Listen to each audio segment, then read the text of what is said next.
dekat alam semesta ni ada berjuta-juta bintang.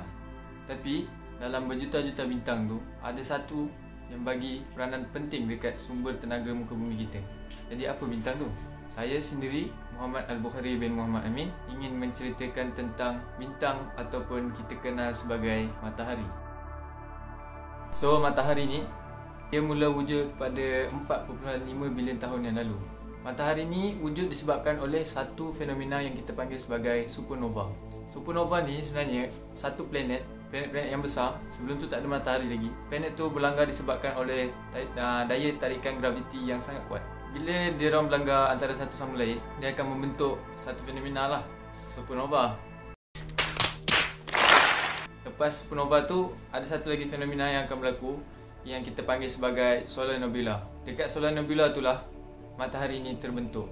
Matahari tu sendiri, dia membentuk 3 asas tenaga.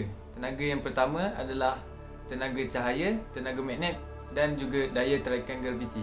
Daya tarikan graviti ni, kita sendiri tahu yang matahari ni sebenarnya dia lagi besar daripada ke-88 planet solar system kita. Kalau dalam solar system kita, dekat 8 planet tu, kita boleh masukkan kat dalam matahari tu sebanyak 600 kali. So, daya tarikan graviti ni menyebabkan ke-88 planet solar system kita mengorbit matahari tu. Sebab tu, setiap planet dia berpusing mengelilingi matahari sebabkan daya tarikan graviti yang ada kat matahari tu. Korang tahu tak macam mana matahari boleh menghasilkan tenaga? Dekat persekitaran matahari tu, dia menghasilkan api betul. Tapi dekat api tu tak ada oksigen pun. Jadi macam mana api tu boleh terbakar? So, sebenarnya matahari ni dekat unsur dia sendiri, dia ada 91% hidrogen, 9.8% helium dan 0.1% elemen-elemen berat seperti karbon dan nitrogen sebagainya lah.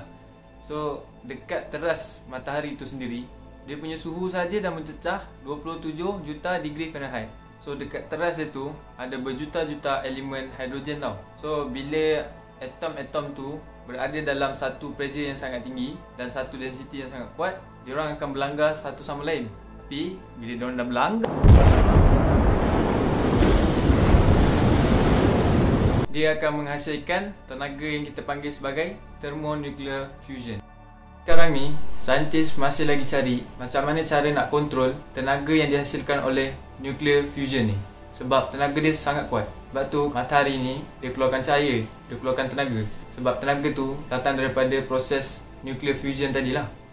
Yang panas pula dekat matahari tu, dia juga menghasilkan satu fenomena. Fenomena tu kita panggil sebagai plasma ataupun volcano lah. Sebab suhu dia yang sangat kuat. Tenaga yang ada dekat sekitar matahari tu untuk sampai dekat bumi kita cuma sekitar 8 minit je.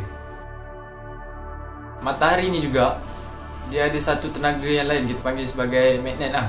Dia sebenarnya berlaku sebab satu partikel ataupun partikel yang ada dekat matahari ni, dia menolak memindahkan tenaga dari satu tempat ke tempat yang lain.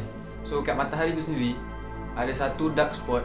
Kat situ sebenarnya tenaga magnet yang sangat kuat. Tapi seperti yang kita tahu, magnet ni kita tak boleh nampak betul.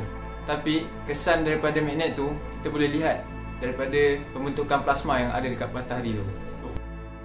Fungsi medan magnet yang ada dekat matahari tu sebenarnya, dia bertindak sebagai shield je. Shield untuk 8 planet solar system kita lah. Shield tu dia tak nak bagi 8 planet solar system kita ni expose dekat cosmic radiation. Magnet yang dihasilkan oleh matahari tu disebabkan oleh pelanggaran antara atmosfera. Dekat bumi ni kita boleh lihat kesan dia. Antaranya ialah fenomena aurora. Bagaimanapun, lebih kurang 6.5 bilion tahun yang akan datang, kajian saintifik menyatakan bahawa matahari ni pada satu hari akan kehilangan dia punya unsur utama iaitu hidrogen. Bila unsur utama dia dah habis, dia akan membentuk satu planet yang besar. Kita panggil sebagai red giant ataupun gergasi merah. Bila gergasi merah tu dah terbentuk, dia akan berlanggar dengan planet solar system kita dan berkemungkinan akan berlanggar dengan bumi kita.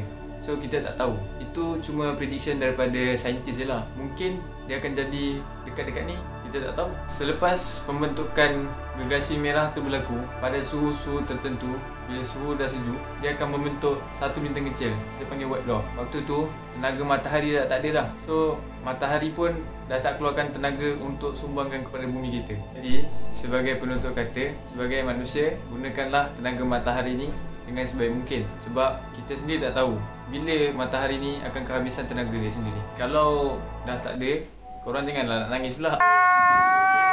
Sekarang bila dah ada, korang komplain panas-panas.